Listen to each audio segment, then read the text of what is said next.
Bismillahirrahmanirrahim.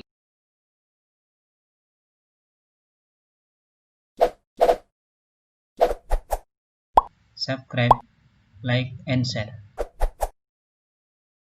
Najis, ya. Taharah dari hadas, ya.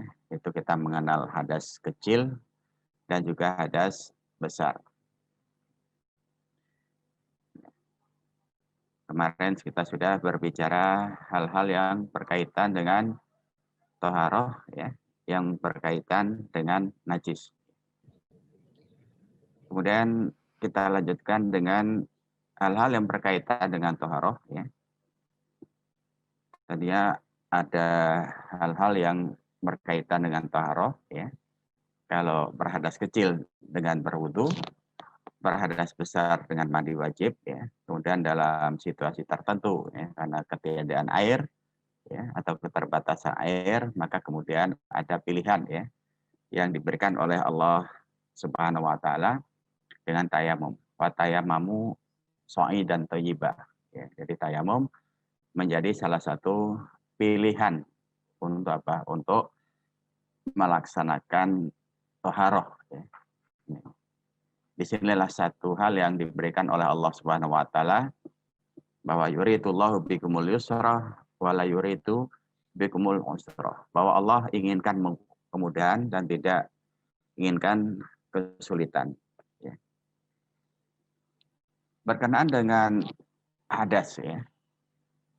Tentunya ada beberapa hal yang menyebabkan seorang berhadas, ya. Apakah karena keluar angin, ya.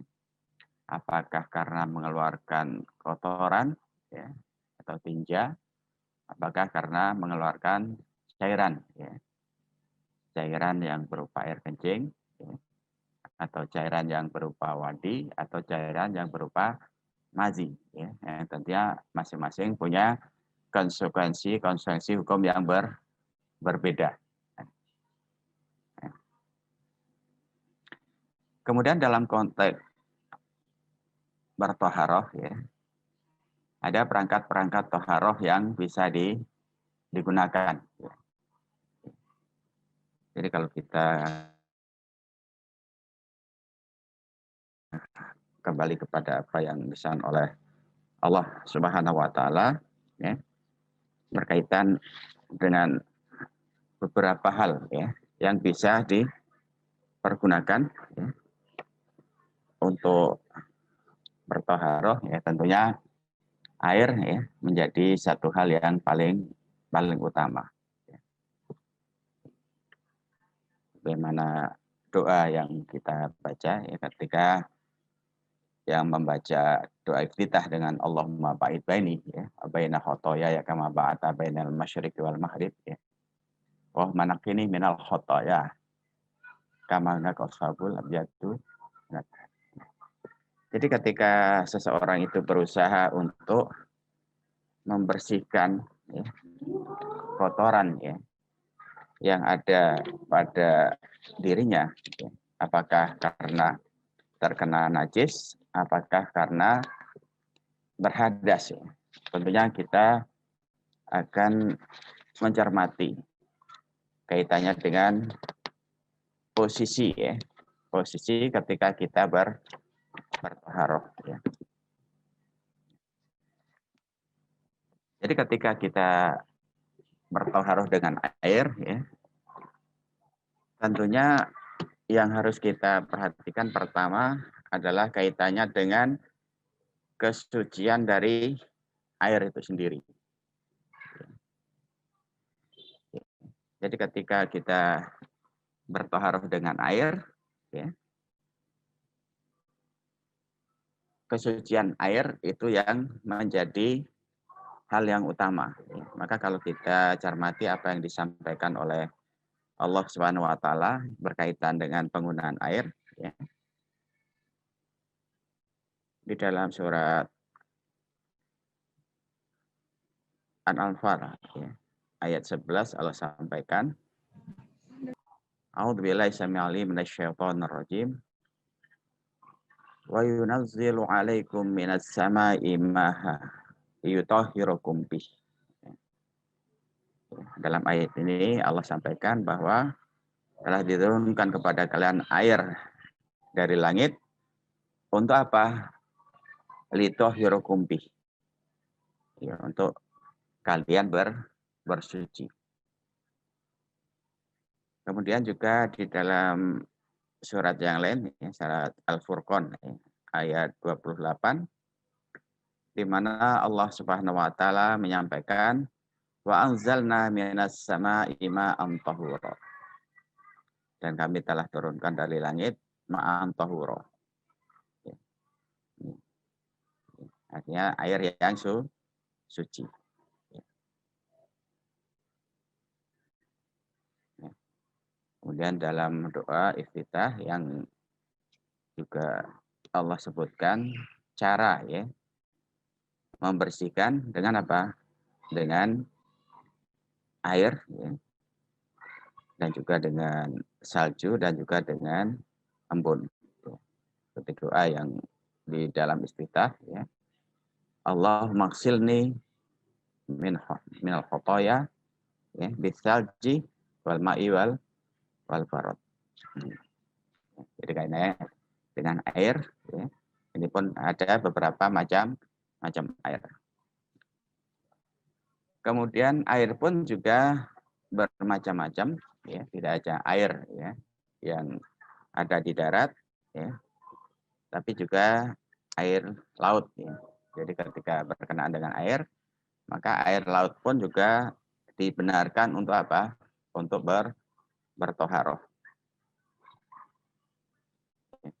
Dan ini dikisahkan di dalam satu riwayat dari Abi Hurairah, ya, ketika seseorang itu bertanya kepada Rasulullah, ya Rasulullah, inna narkabul bahr wa nahmilu ma'al qalil minal ma'. Fa in tawadda'na bihi atashna. Afadha'na bima'il bahr. Faqala Rasulullah sallallahu wa tahurun ma'u wal hallu maitatahu. Jadi apa yang disampaikan oleh Rasulullah ketika ditanya oleh salah seorang sahabat berkenaan dengan air laut, ya. Jadi air laut itu adalah sesuatu yang juga suci, maka Rasul kemudian sampaikan wa tahur, ya, mauhu. Jadi air laut itu suci airnya, kemudian halal bangkainya. Ya. Maka ketika kita dalam satu perjalanan, kemudian ada keterbatasan air, ya. Tapi kalau kapal sekarang kayaknya insya Allah, ya, air tawar itu selalu tersedia, ya.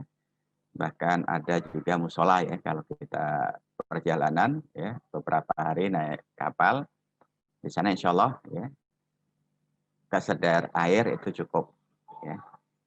Bahkan mandi pun bisa, gitu. Jadi mungkin yang pernah dialami oleh sahabat itu ketika hanya menggunakan perahu yang sederhana.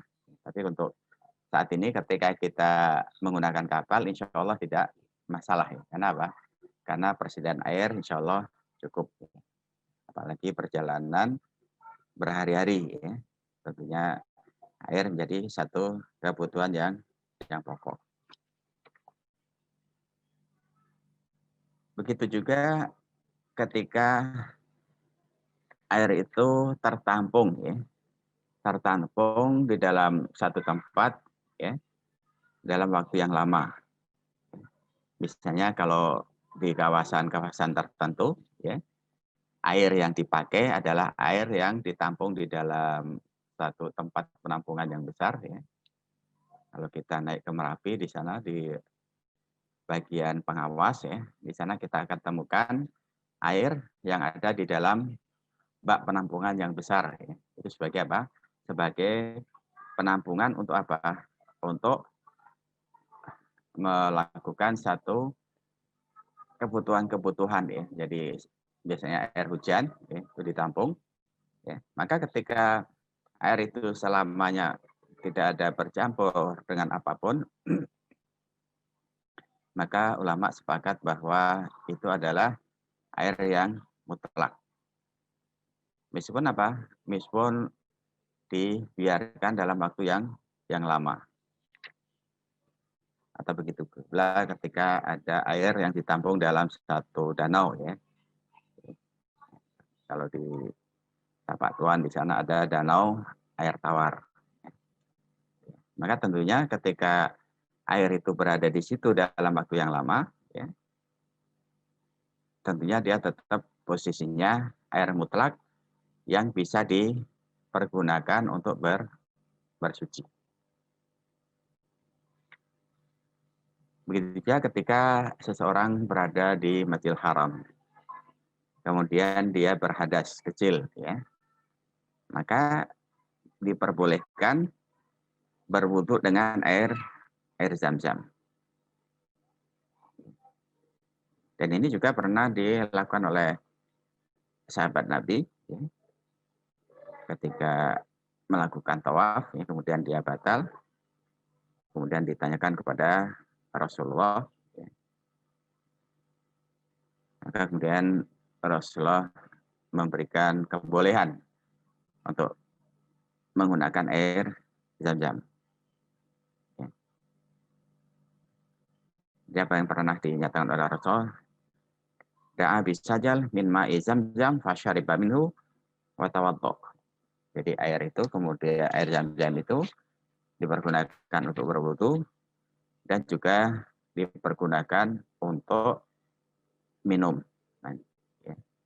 Jadi air itu pun beragam ya. Bisa air danau, ya, bisa air embun kalau kita dalam perjalanan misalnya ke gunung, ya, tentunya air terbatas, maka kita boleh menggunakan air embun ya, yang biasanya ada di pohon-pohon ya, di daun-daun pohonan itu di sana ada air, maka itu juga bisa dipakai. Ini berkaitan dengan sarana untuk bertoharoh. Nah, ketika dalam situasi yang terbatas, ya, kemudian tidak ditemukan air, ya, maka pilihannya dengan tanah. Ya, misalnya ketika dalam perjalanan di padang pasir, ya, kemudian dalam kondisi tidak ada air, ya, maka bersuci dengan tanah, ya, itu menjadi sesuatu yang dibolehkan. Tapi ada ketentuan fa'ilam tajidu ma'a. Ya, jadi ketentuannya apa? Kalau tidak mendapatkan air, ya, misalnya tidak menemukan air sama sekali, maka baru diperbolehkan untuk apa? Untuk menggunakan tanah. Jadi selama masih ada air, ya, maka airlah yang menjadi sarana utama untuk bertoharoh. Ya, apakah toharoh dari hadas besar, apakah toharoh dari hadas kecil. Kemudian ketika penggunaan debu ya, atau tanah ya sebagai sarana ya untuk bertoharoh, ya, maka tanah ya atau debu yang dipergunakan ya itu adalah debu yang disampaikan oleh Rasulullah bahwa kullu ard masjidun, ya, setiap tanah itu adalah masjid. Artinya apa? Debu atau tanah itu hukum asalnya adalah suci. Karena hukum asalnya itu adalah suci, ya, maka tidak ada halangan ya untuk bersuci dengan apa? Dengan tanah atau dengan debu.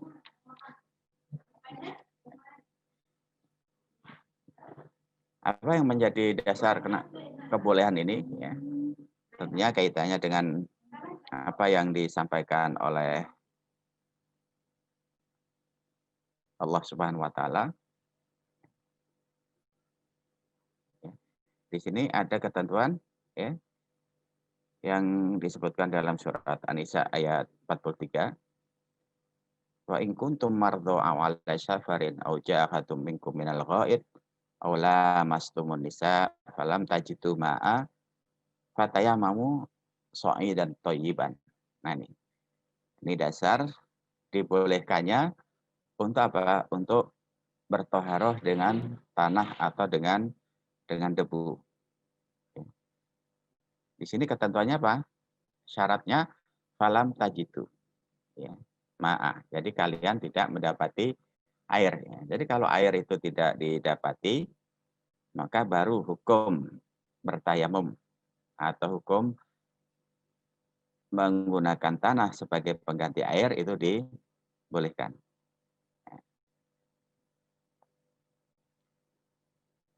Bahkan Rasulullah juga menegaskan, ya, ja'alatil ardu kullaha li wali ummati masjidan wa tahuron. Ya. Jadi seperti yang sebelumnya sudah saya sampaikan bahwa Allah itu sudah menjadikan, ya, setiap tanah, ya, semuanya di bumi itu adalah masjid wa tahuron dan suci. Ya. Maka ketika L ini sudah menjadi apa? Menjadi dasar, ya, bahwa alternatif, ya, atau pilihan, ya, ya, ternyata itu menjadi satu hal yang disampaikan. Nah, ini kaitannya dengan pilihan yang ada. Kemudian kaitannya dengan toharoh, ya, yang berkaitan dengan istinja, ya. Istinja itu adalah membersihkan satu kotoran, ya, apakah karena kencing, apakah karena kaitannya dengan buang hajat. Ya. Itu kaitannya dengan hal-hal yang berkaitan dengan istinja, ya. Jadi istinja itu adalah membersihkan, ya, sesuatu yang ada pada tubuh kita karena kita kencing atau karena kita mengeluarkan sesuatu dari tubuh kita, ya. Maka kemudian disebut dengan istinja, ya.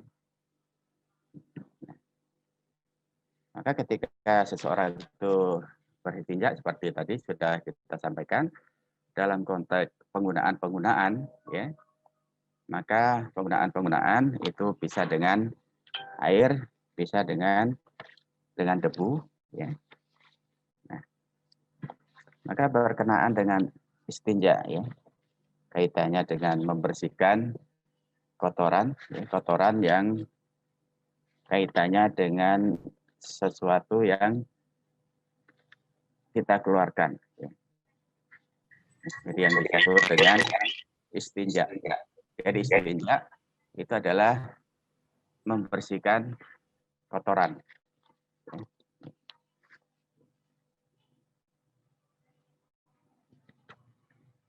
Di dalam konteks istinja, ya, maka ketika tidak ada air, tidak ada debu, ya, maka kemudian yang ketiga peralatan yang diperbolehkan adalah menggunakan batu, ya. Jadi batu itu adalah sarana untuk apa? Untuk membersihkan dari kotoran yang ada pada diri kita. Jadi beristinja dengan batu, ya. Jadi ketika tidak ada air, kemudian tidak ada tanah, ya, maka kemudian dilanjutkan dengan apa? Istinja dengan batu. Jadi batu itu juga menjadi sarana untuk apa? Untuk menghilangkan najis, ya. Jadi istinja dengan batu. Kemudian berkaitan dengan hal-hal yang sekarang terjadi, ya, kaitannya dengan sarana-sarana yang sekarang dipergunakan ya, adalah tisu basah ya. Jadi tisu basah itu merupakan satu sarana yang sekarang dipakai untuk apa? Untuk menghilangkan kotoran ya, yang ada pada tubuh kita. Nah, jadi kalau memang air itu tidak ada atau tidak mencukupi, maka pilihannya dengan tisu ya, tisu kering ya, atau tisu basah. Jadi kalau kita cermati hal-hal yang berkaitan dengan penggunaan ini, ya, tentunya ini biasanya kalau kita bepergian ya dengan pesawat atau kita berada di hotel ya dengan kondisi yang tertentu yang kalau kita di hotel yang standar internasional biasanya ketersediaan air itu terbatas ya. Kalau di Indonesia hampir rata-rata air itu tersedia. Tapi kalau kita di luar itu belum tentu ketersediaan air itu ada ya. Mungkin kalau kita lihat di Jepang itu di sana penggunaan air sangat terbatas sekali ya. Jadi kalau ke toilet kita belum tahu cara penggunaan toilet karena di sana banyak tombol-tombolnya ya. Jadi untuk kencing ini tombol yang mana, kemudian kalau BAB tombolnya yang mana ya. Jadi kalau kita ke Jepang, ini cerita teman-teman yang ke Jepang, itu cukup kesulitan ketika apa? Ketika harus masuk ke dalam toilet. Kenapa? Ya karena banyak tombol-tombol di situ, ya. Yang dimana penggunaannya berbeda-beda. Ya. Jadi untuk kencing nanti tombol yang mana, untuk kemudian BAB tombolnya mana, kemudian untuk pembuangannya yang mana. Sehingga penggunaan air itu sangat terbatas. Maka ketika dalam situasi dan kondisi keterbatasan, maka kita menyesuaikan dengan apa yang tersedia di situ ketika kita melakukan istinja ya. Atau membersihkan kotoran ketika kita buang hajat ya. Apakah kita kencing, apakah kita BAB. Jadi kalau di Indonesia ini alhamdulillah ya, hampir semua selalu tersedia air. Tapi kalau di luar ya, dari beberapa pengalaman itu, ya memang air itu tidak tersedia ya dengan apa dengan cukup. Ya. Nah kalau kita biasa di Indonesia menggunakan air, biasanya memang kita cukup berisih kalau apa hanya dengan menggunakan tisu saja, apalagi tisu kering ya. Kalau kita buang hajat, kemudian kita ingin membersihkan, di situ ketersediaan air itu terbatas, maka kita akan merasakan kesulitan sehingga kemudian kaitannya dengan istinja ini kita akan mengalami masalah. Kenapa? Karena kita tidak merasa nyaman. Tidak merasa nyaman ketika kita bertoharoh. Ini hal-hal yang memang unik ya, yang kalau kita di luar tentunya ada persoalan-persoalan ketika kita beristinja. Ya. Ini yang seringkali menjadi persoalan yang ada.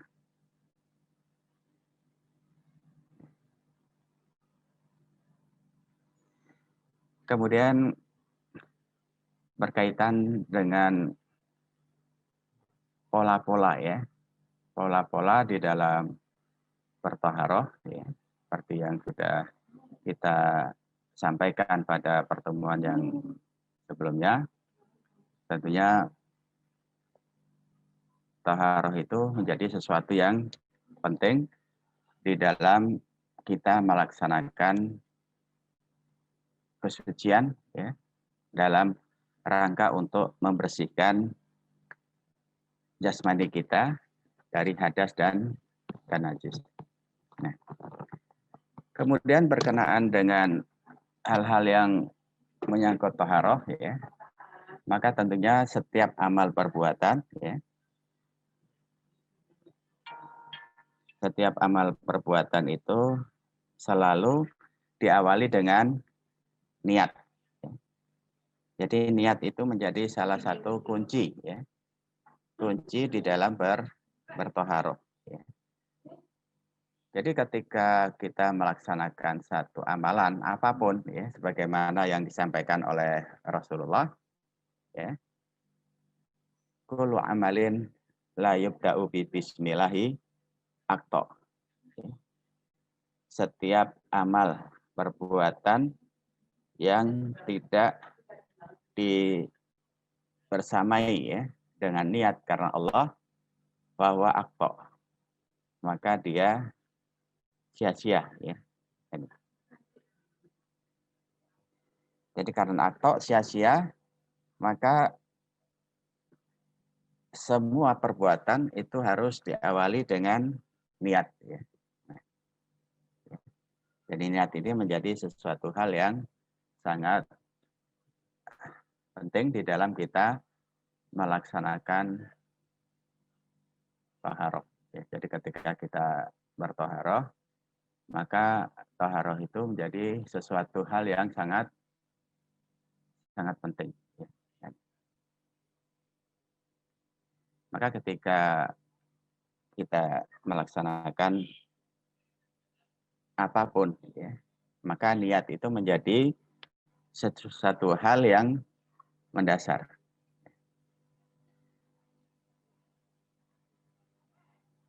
Jadi ketika seseorang itu melaksanakan satu amal, ya, maka itu menjadi satu hal penentu. Ya, kenapa kemudian niat ini menjadi kata kunci? Karena inilah yang akan membedakan apakah yang kita lakukan itu satu perbuatan, ya, yang menjadi kebiasaan atau itu perbuatan yang bernilai ibadah. Ya.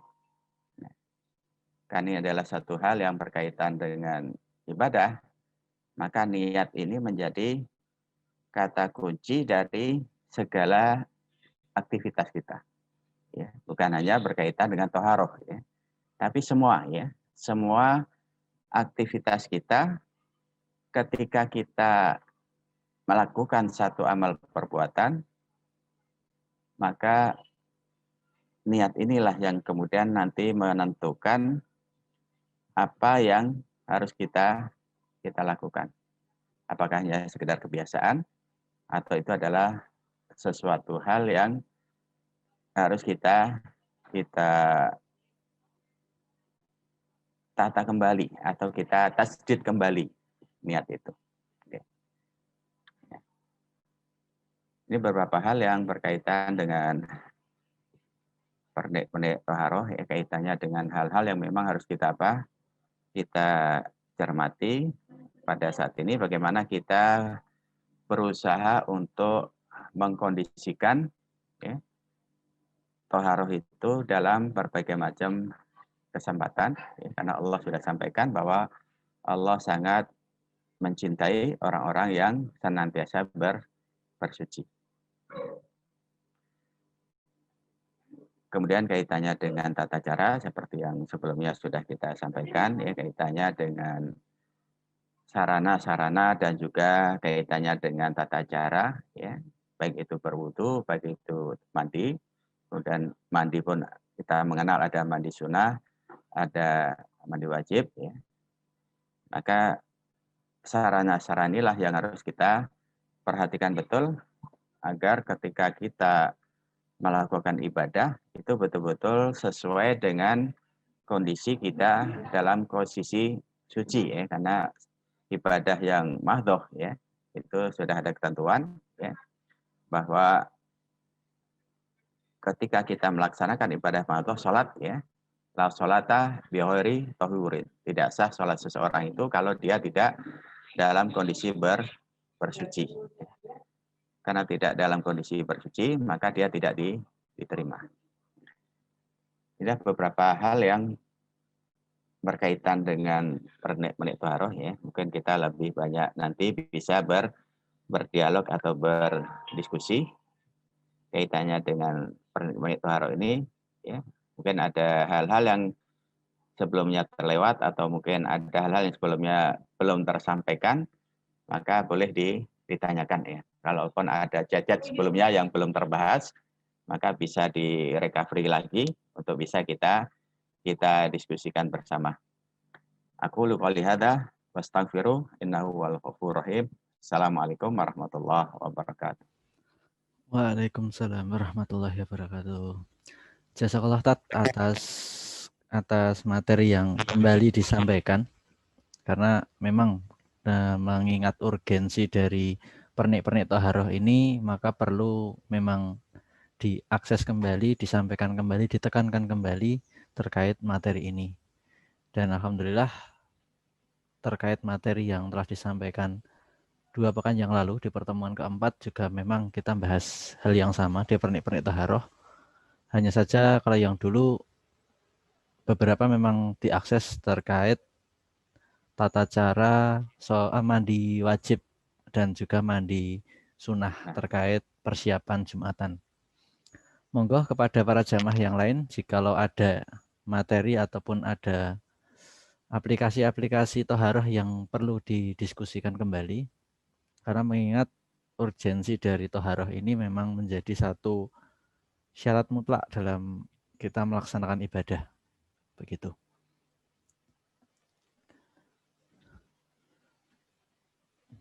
Kalau dari materi atau dari chatting yang masuk belum ada, Ustadz. Monggo kepada para jamaah sekalian, jikalau ada ingin yang perlu didiskusikan Yang kembali. sebelumnya ya, kayaknya Ya. dulu ada yang belum sempat kita respon. Kayaknya kalau masih ada chatting-chatting yang sebelumnya yang Ya, belum sempat saya sampaikan. Coba diakses dulu, Tat.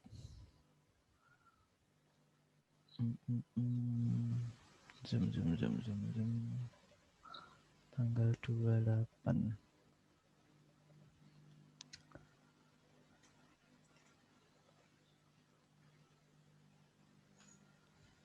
Nah, ini sudah ada yang bertanyaan kaitannya dengan sisa air wudhu ya, yang ditampung boleh tidaknya digunakan lagi ya.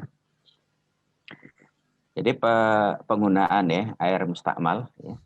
Jadi kalau kita melihat beberapa istilah ya di dalam air, kita mengenal ada air yang sifatnya mutlak ya. Kemudian ada yang disebut dengan air yang sifatnya mustakmal.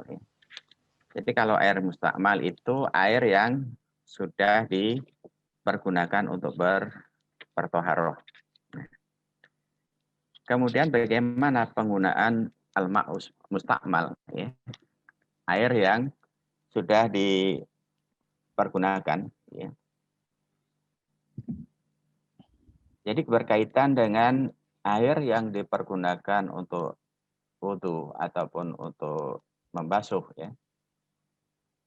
Pada prinsipnya ketika air itu tidak terkontaminasi ya, dengan sesuatu yang najis ya, maka ulama sepakat bahwa annahu tahurul kalma al mutlak sawa bisawa. Ya, jadi tidak ada satu dalil yang menyatakan bahwa air mustakmal itu sudah keluar dari kesuciannya. Ya, jadi penggunaan air yang sudah dipakai. Ya, maka kalau kita melihat model pondok yang tradisional ya, kalau yang dulu biasa dipakai, jadi kalau kita melihat pondok-pondok yang tradisional ya, nggak tahu yang sekarang ya, karena saya dulu di pondok tahun 80-an, itu menggunakan apa? Bak besar itu, kemudian berwudunya tetap di situ. Nah, kemudian di bawahnya kolam, ya. Jadi di atas kolam, di bawah kolam. Ya. Dan semuanya berwudu menggunakan air di situ. Ya. Nah, kemudian yang dijadikan dalil oleh para ulama yang menyatakan bahwa air yang mustakmal itu suci didasarkan kepada apa yang pernah dilakukan oleh Rasulullah ya, ketika beliau berwudu. Ya.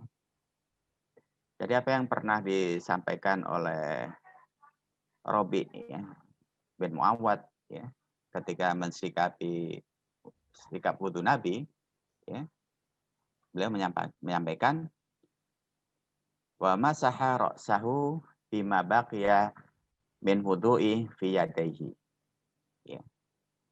Jadi hadis yang disampaikan oleh Rabi ya binti Muawad ini, beliau melihat Rasulullah itu setelah mengusap kepalanya, kemudian menggunakan sisa air yang dipakai ketika mengusap kepala itu untuk apa?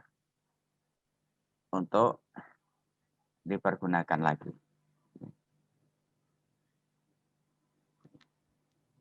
Masa rosahu bima bagia min wudu yadahi. Jadi sisa dari tangan itu terus dipakai untuk apa? Mengusap kepala. Nah, kemudian di dalam riwayat yang lain, ya, masa rosahu min fadli ma'a kana biyatihi. Ya, jadi secara esensi sama, ya. Artinya Rasulullah itu menggunakan sisa air dari apa? Dari tangannya untuk apa? Mengusap kepala. Kemudian pada konteks yang lain juga disampaikan bahwa Rasul menyampaikan subhanallah innal mu'min la yanjas, bahwasanya seorang mukmin itu tidak najis. Jadi ini yang kemudian apa dijadikan dasar oleh para ulama bahwa air yang tersisa ya ketika itu tidak berubah rasa, warna dan bau, maka pada prinsipnya itu berfungsi seperti air mutlak ya. Jadi air yang sudah dipakai itu namanya air mustakmal. Maka ketika tidak ada perubahan rasa, warna, dan bau, maka dia masuk kategori air yang mutlak. Ya. Kemudian hukumnya adalah sama dengan air ya, yang biasa, ya, yang belum dipakai. Ya. Jadi pada prinsipnya tidak ada perbedaan hukum. Ya. Jadi tetap hukumnya suci dan mensucikan. Ya. Jadi kalau air yang biasa tentunya masuk kategori air yang mutlak ya.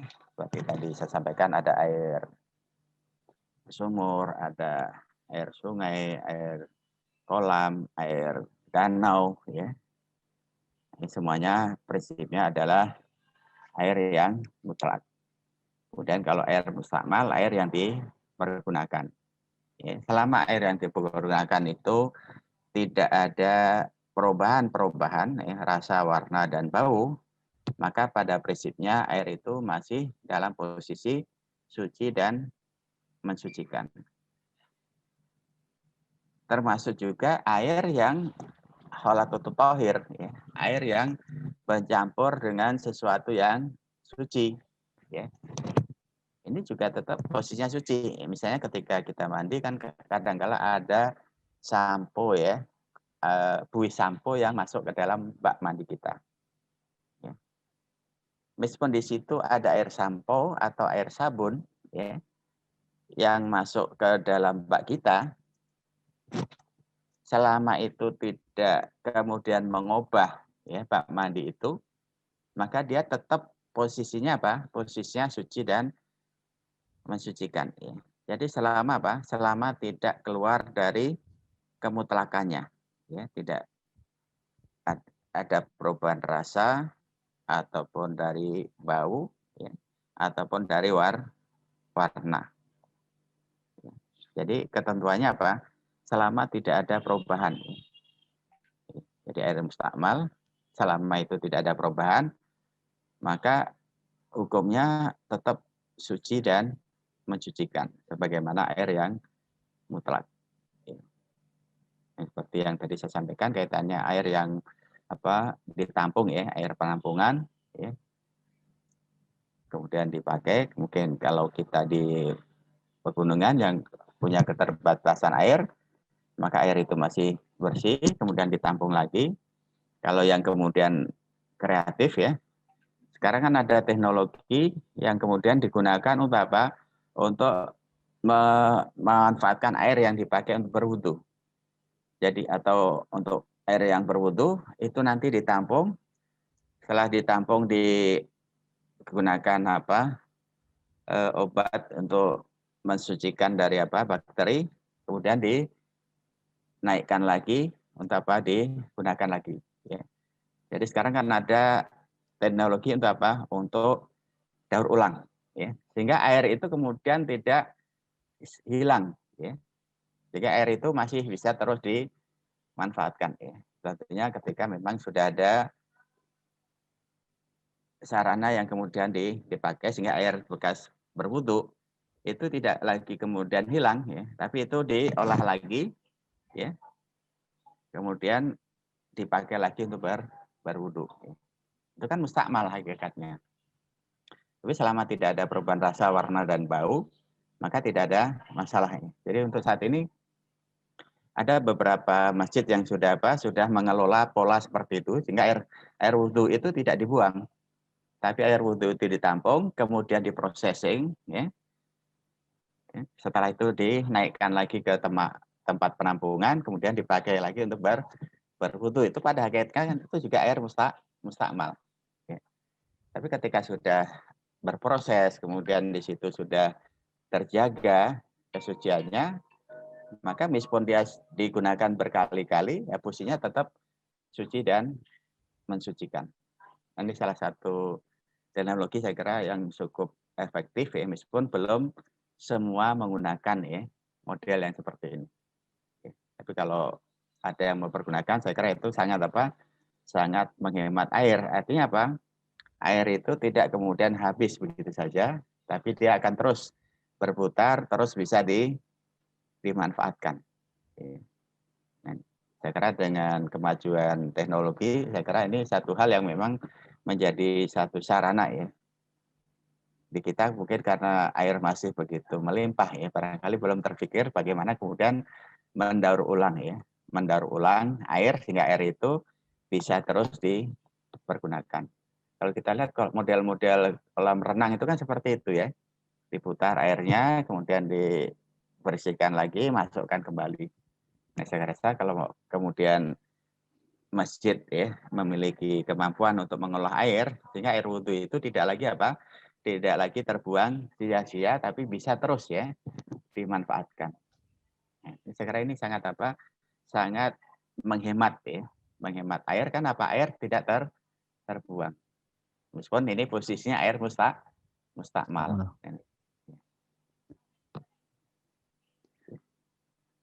Jazakallah Tat atas respon yang telah diberikan. Sambil menunggu pertanyaan atau respon dari jamaah yang lain, mohon izin Tat, dari saya pribadi ingin menanyakan terkait wudhu dengan air hujan itu hukumnya bagaimana gitu? Karena terkadang kan misal di masjid ternyata kalau mau akses air wudhunya harus berhujan-hujan, akhirnya kita memilih ya sudah wudhu dengan air hujan saja. Nah, maka kan pripun nggih? Jadi kalau kita kembali kepada apa yang disampaikan oleh Allah, wa anzalna minas sama'i ma'an tahura, ya, bahwasanya Allah telah menurunkan dari langit itu air itu suci, ya, maka tidak ada masalah, ya, menggunakan air hujan, ya. Karena ini jelas apa yang disampaikan oleh Allah bahwa air hujan itu adalah air yang suci. Ya. Maka ketika itu adalah air yang suci, ya, maka tidak ada persoalan. Ya.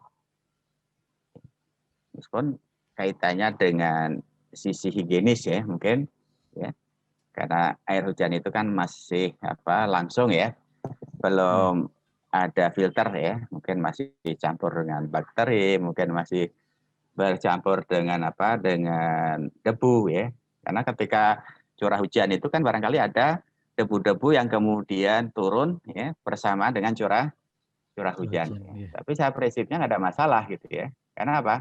Karena Allah sendiri sudah menyatakan bahwa jalan minas sama'i ma'an tahura, karena air yang Allah turunkan itu suci, ya.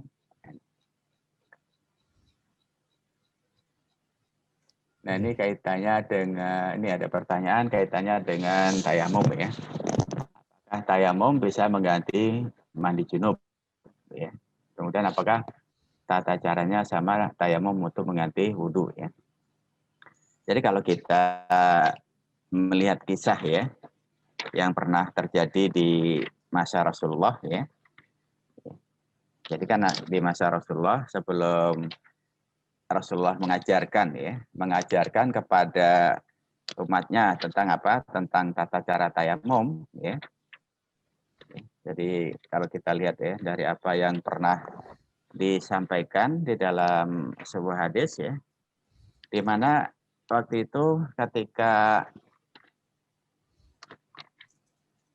sahabat itu berada di apa? Di tempat yang jauh ya dari air, sementara dia posisinya mandi junub ya. Maka kemudian dia istihad ya. Beristihad dengan apa? Dengan menggulung-gulung ya di pasir. Ya. Jadi ini satu kisah yang pernah terjadi ya. Kaitannya dengan kenapa kemudian disyariatkan tayamum ya, sebagaimana yang disampaikan oleh Aisyah. Jadi kemudian kaitannya dengan tata cara ya tidak jauh berbeda ya. Cuma persyaratan memang yang pertama adalah satu ya, di dalam yajidu ma'a. Yang pertama ketika tidak mendapati air ya. Kemudian yang kedua ketika seseorang itu dalam kondisi luka ya. Yang luka itu tidak dimungkinkan untuk penggunaan air. Kemudian yang ketiga ketika kondisi air itu begitu dingin ya. Artinya dingin yang sangat luar biasa ya. Maka ketika kondisi air itu dingin sangat luar biasa ya,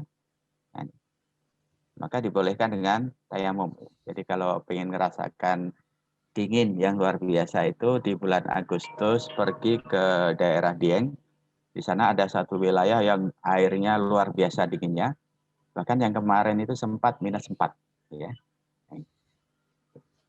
Jadi ketika sebelum bulan itu pun sudah dingin ya. Jadi ketika kita pesan kopi itu nggak nyampe 5 menit itu udah dingin.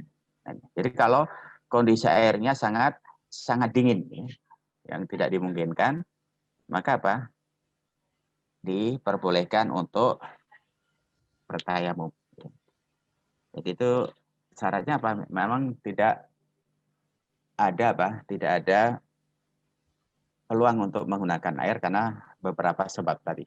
Apakah airnya terbatas, apakah karena tidak berjumpa dengan air, atau karena sakit yang tidak dimungkinkan untuk penggunaannya, atau ketika kondisi dingin ya yang sehingga tidak dimungkinkan untuk penggunaan airnya. Sehingga tata caranya sama ya. Tinggal pilih yang mana, yang 1 kali tepukan atau yang 2 tepukan. Nah, kalau yang 1 kali tepukan, 1 kali tepukan langsung ya membasuh muka dan punggung telapak tangan. Tapi kalau yang 2 kali tepukan setelah muka, kemudian baru diusapkan tangan sampai siku. Ya. Jadi yang lebih mudah yang 1 kali tepukan. Nah, kemudian ada lagi pertanyaan yang kaitannya dengan sesuatu yang keluar seperti angin dari kemaluan. Ya. Nah, kalau ini ada keluar angin seperti angin dari kemaluan. Nah ini saya nggak kebayang seperti apa ya. Kalau angin itu biasanya dari belakang ya. Nah, jadi kalau berkenaan dengan sesuatu yang keluar, maka harus kita pastikan dulu kalau itu dari kemaluan. Ya. Kalau memang ada yang keluar, ya, biasanya kan ada tetesan misalnya, ya, itu kan kita bisa pastikan ya, keluar atau tidak. Kalau kira-kira kemudian kita tidak melihat tanda-tanda itu, ya, tidak ada tetesan, tidak ada bekas tetesan, ya, kemudian kita merasa kok kayak ada yang keluar, ya, kemudian kita setelah kita cek ternyata tidak ada, ya, maka berlaku kaidah al-yakin la yazalu bisyak, ya. Jadi keyakinan kita tidak hilang karena apa? Karena adanya syak. Ya. Karena kita yakin bahwa memang belum ada sesuatu yang keluar dari kemaluan kita. Ya. Jadi posisi kita apa? Posisi kita, pakaian yang kita kenakan berarti masih posisi suci. Ya, karena posisi masih suci, berarti kita berwudu tidak ada masalah. Tapi kalau kemudian ternyata kita indikasi kok ada bau, ya, atau ada bekas tetesan, nah maka kita harus yakin bahwa itu adalah sesuatu yang najis. Karena itu adalah sesuatu yang najis, maka kita harus mengganti, ya, celana dalam kita ketika kita akan melaksanakan sholat. Kemudian bagaimana kalau ada hal-hal yang berkaitan dengan penyakit, ya? Kadang-kala ada orang yang, apa istilah orang Jawa itu yang gampang kencing itu apa istilahnya? Ada istilah itu yang sering, ya, karena ada gangguan di kandung kemih, sehingga seorang laki-laki itu mudah mengeluarkan dari kemaluannya. Apa istilahnya itu? Yang mudah mengeluarkan kencing. Apa istilahnya? kurang tahu. Ada istilahnya. Beseran. Beseran. Enggak, ada istilahnya apa? Istilah yang lain, ya. Nah, itu. Jadi kalau yang seperti itu, maka kita bisa melapisi dengan kapas. Oh ya, anyang-anyangan gitu, ya. Oke. Anyang-anyangan mungkin, ya. Oke. Jadi ketika kita merasa seperti itu, kita lapisi dengan apa? Dengan kapas. Ya. Ketika memang kemudian ada sesuatu yang keluar, maka kita pastikan dulu, baru kita ganti kapasnya, baru kita segera berwudu. Itu nanti perlakuannya sama dengan wanita yang dalam posisi istihadhah. Ya. Wanita yang dalam posisi istihadhah atau keputihan, itu kan menggunakan, kalau laki-laki kan tidak ada ventilator, ya. Kalau perempuan kan ada ventilator. Jadi ketika ingin berwudu, maka pastikan dulu ventilatornya itu suci, ya, atau ventilator yang baru kemudian berwudu dan segera melakukan sholat. Kemudian untuk laki-laki juga sama, ketika dalam posisi yang seperti itu, maka gunakan kapas untuk apa? Untuk menutup itu, kemudian segera berwudu dan sholat. Jangan ditunda kalau memang punya situasi fisik yang kurang sempurna, ya. Karena kadang-kala kan anyang-anyangan itu kan mungkin, ya, terjadi karena mungkin ada sebab-sebab tertentu, maka antisipasinya apa? Gunakan kapas, ya. Sehingga kita pastikan betul ketika kapas yang menempel itu ada tetesan, maka segera kita ganti dengan kapas yang baru, kemudian kita segera berwudu dan melaksanakan sholat. Dan itu pun berlaku sama ketika seorang wanita dalam kondisi keputihan, ya, karena keputihan itu juga tidak menghalangi seseorang untuk melaksanakan sholat. Jadi posisinya hampir sama, ya. Ketika ada sesuatu yang dirasakan keluar, maka segera, ya, mengganti, kemudian segera berwudu dan melaksanakan sholat. Wallahu a'lam. Jazakallah atas materi yang telah disampaikan. Ini sudah jam 4:02. Monggo kepada para jamaah yang lain, jikalau ada yang ingin disampaikan atau direspon kembali, masih ada waktu 2 menit.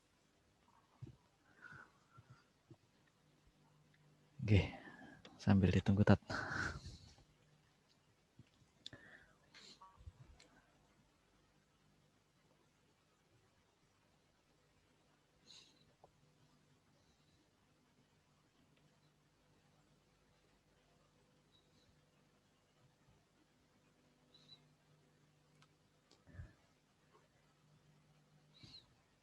Alhamdulillah.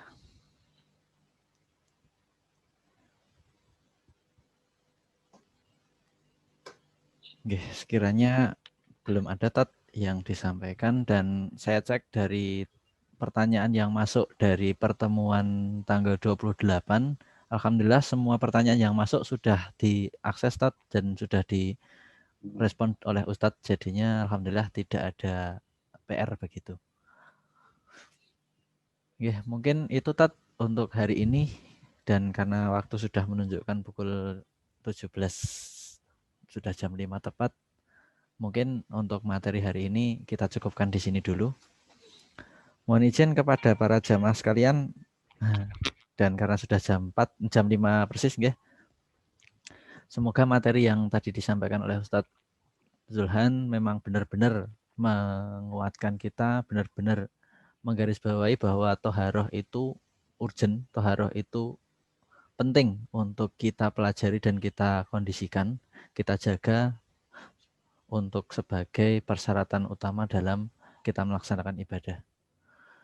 Dan jikalau ada sesuatu yang ingin disampaikan ataupun ingin ditanyakan, silahkan nanti bisa disampaikan lewat forum di grup WhatsApp yang nantinya kami fasilitasi untuk diakses ke Ustadz yang berkompeten di pertanyaan-pertanyaan yang disampaikan. Oke, mungkin itu. Dan sebelum diakhirkan, mohon izin kepada para jamaah sekalian dicek kembali presensinya sudah diisi semua atau belum. Dan alhamdulillah untuk pertemuan hari ini terlihat yang aktif sampai detik ini itu 15 orang, dan terima kasih. Untuk kedepannya di pertemuan terakhirnya itu berarti 78, masih ada 2 pertemuan lagi yang kita akses dari Ustadz Zulhan. Semoga dari rutinitas dari dari intensifnya kita di 8 pertemuan ini memang mengembalikan kita, memahamkan kita terkait ibadah. Ya, mungkin itu dari saya. Mari kita akhirkan kajian intensif virtual ini dengan bacaan hamdalah dan doa kafaratul majelis bersama-sama. Alhamdulillahirabbil alamin, subhanakallahumma bihamdika asyhadu alla ilaha illa anta astaghfiruka wa atubu ilaik. Sekian dari saya. Assalamualaikum warahmatullahi wabarakatuh.